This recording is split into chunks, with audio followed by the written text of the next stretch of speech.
Hello students, in this video I am going to explain about glycolytic reversal.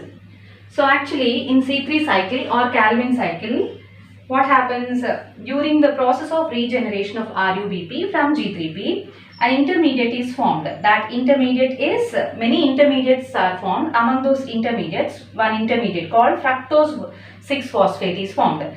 So this fructose 6-phosphate intermediate formed during C3 cycle is withdrawn from the C3 cycle, Calvin cycle, and it enters into glycolysis where it undergoes breakdown.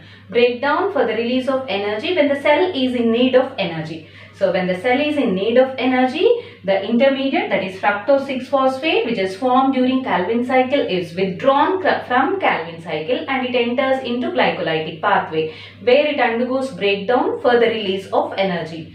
So, the steps which occur in glycolysis from this fructose 6-phosphate are reversed to the steps of this Calvin cycle. So, fructose 6-phosphate, from here these steps up to 3-PGA are reversed of the glycolysis. Let's see how they are reversed. So, hence this is called as glycolytic reversal. Let's see how they are the reverse steps.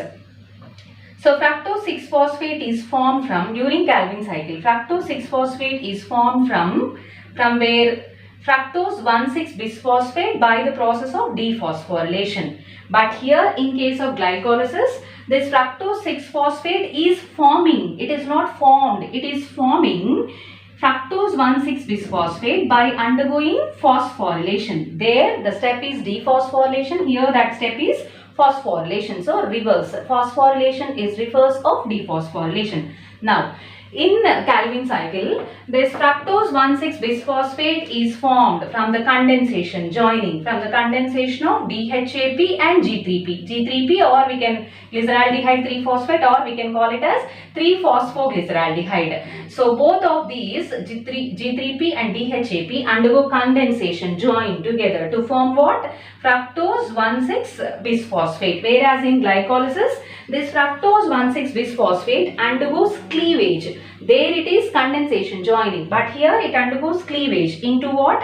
DHAP and G3P, which is also called as 3-PGAL, 3-phosphoglyceraldehyde.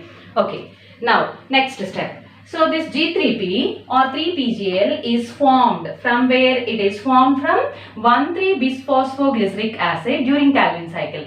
It is formed from 1,3-bisphosphoglyceric acid by undergoing reductive dephosphorylation. Here reduction is taking place and dephosphorylation is taking place, resulting in the formation of G3P from 1,3-bisphosphoglyceric acid.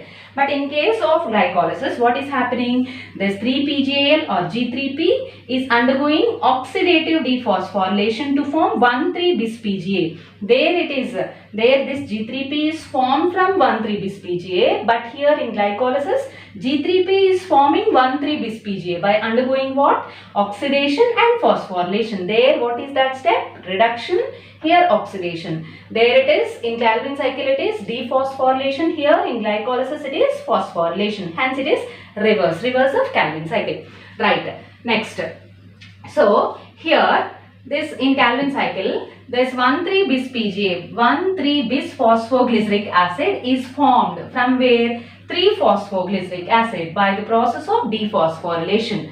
But here in case of glycolysis, 1,3-bis-PGA, 1,3-bisphosphoglyceric acid is forming 3-phosphoglyceric acid. There it is formed from 3-phosphoglyceric acid. Here it is forming 3-phosphoglyceric acid by the process of dephosphorylation. Here what is that reaction? Phosphorylation in Calvin cycle. Here in glycolysis, what is this reaction? Dephosphorylation. So all these steps of Calvin cycle from fructose 6-phosphate back to 3-PGA is reverse in case of glycolysis, are taking place in reverse in case of glycolysis. Hence it is called as glycolytic reversal. So hope you understood this concept. Thank you students.